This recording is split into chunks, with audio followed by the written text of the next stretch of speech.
So let's go ahead and do some blocking of the bigger shapes. I'm gonna start with the big area on the top. Now there are many ways of doing this. I'm gonna start with some of the old school way because they're actually better on blocking. I'm gonna duplicate this guy and then make sure that I have only one polygroup by Ctrl W on the model, and then I'm just gonna simply use clip curve to clip out the shape I want. Now I think this shape actually goes, from here and goes in this way, so I'm not worrying about the gobble too much yet. So something like this.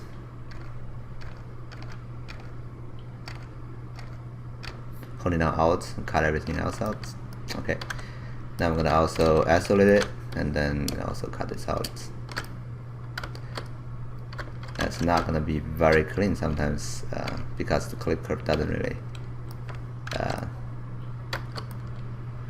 cut things out in a cut out way. It's just moving vertices. But the good thing about clip curve compared to trim curve is that clip curve give you flat result on the face and it supports symmetry.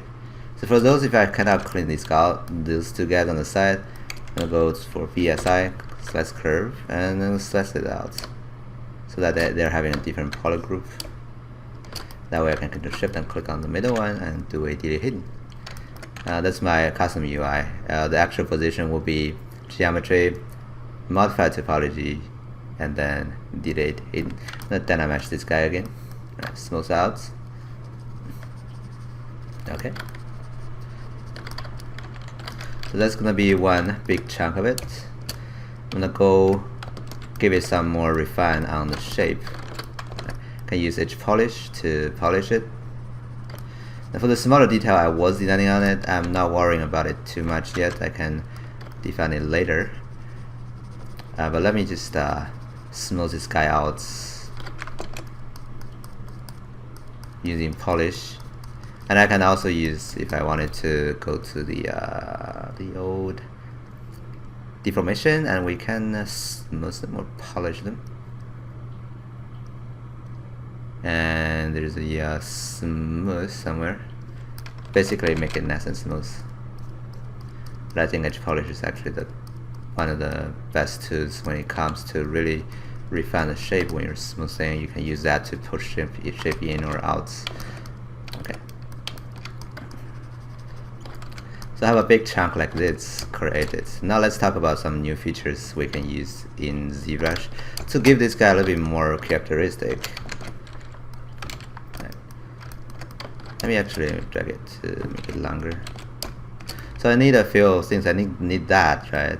I may need some shape on the top and some other shape too. But if I wanted something on the side, I can actually use its new deformer that they integrated. Press W button, go to the little gear here. We can choose the projected primitive.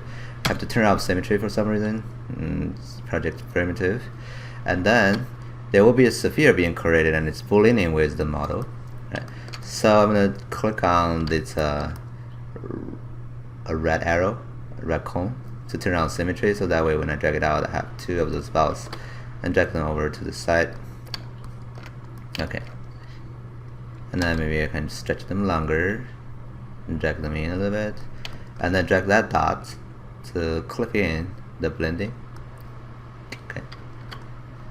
So what this gives me is that little thing I want on the side of my model. Maybe clip in a little bit more and stretch it longer by doing this and drag it to the back.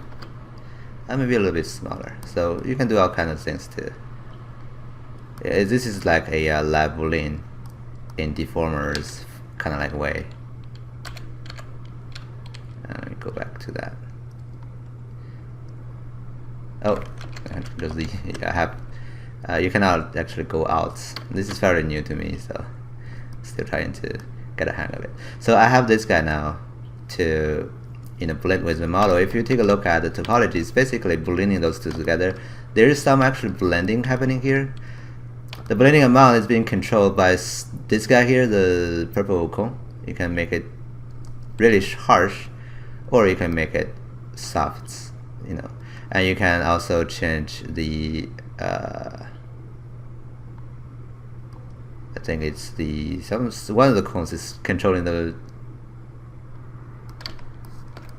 density or the decimation amount. Where is it? Somewhere here. I could understand their design as tessellation. Yeah, and drag that up and down. You can see the model is getting denser or weaker based on the number there. So that's gonna give me smoother or you know, or more chunky result based on the number you're getting there. Anyway, I'm not sure about this design though. This UI is like a really new design. I've never seen any UI design like this. We use a bunch of cones to do stuff. But ZBrush, those ZBrush developers are really unique compared to all other software developers. They come up with super weird ways of doing stuff, and they name their ways like they name their sculptures operation as decimation, which means tessellation plus decimation, which is, you know, the invent Dynamesh, zero measure, all those different words. So I don't know. We just have to get used to it, I guess. But the downside is you just have to kind of like guess which one is which, or hover your cursor here. You can see what they do. I wish if there's a list, like a heads-up display with different colors, and tell them what they are, and you can easily go there and find out which one is which. Or you just have a little panel on the side with all the sliders instead of a lot of cones. Anyway, not gonna judge it about the design. Anyway, so I wanted something else. Let's take a look. Maybe I need someone here in the back too, right? So I'm gonna go ahead and do that by actually, you know what? That's gonna be on a different patch, so maybe I can do that later on. And that's not the correct position. I'm gonna drag it back. I don't know. Maybe I like this position, so we'll see. Anyway, I'm gonna go ahead and accept it by clicking on that little cone here. If you do that, then it's gonna be there. Okay, now if you drag it out, you can see you're actually having a new one now, and you can change the shape or the primitive type of the thing you're doing. So let me drag it up. As you can see, we're having a duplication of this original primitive shape that is blending with our shape, with our big shape. And you can change the type by dragging one of the arrows. I believe it's this guy. No, primitive type, and drag it to something else, like 3. I believe is a cylinder. Or if you want to go ahead and reset, you can go to the gear and say full reset. So then reset that back to the original sphere you started with, and you use that to do something else. I don't know, I don't think I need more stuff with that, but you can keep doing this to use those primitive shapes, blend them together to create a really cool fluid surface just by blending those primitives and merge them together like this. Anyway, I don't really need this guy, so oops. I'm gonna go to the gear and say delete, so delete that guy, and go back to my normal sculpting. It's a geometry here already. Okay, so that's one of the new features. When I'm happy with that, I can go ahead and erase some of the shapes that I have done. So these guys are not needed anymore. I need this panel still here. I need to create that.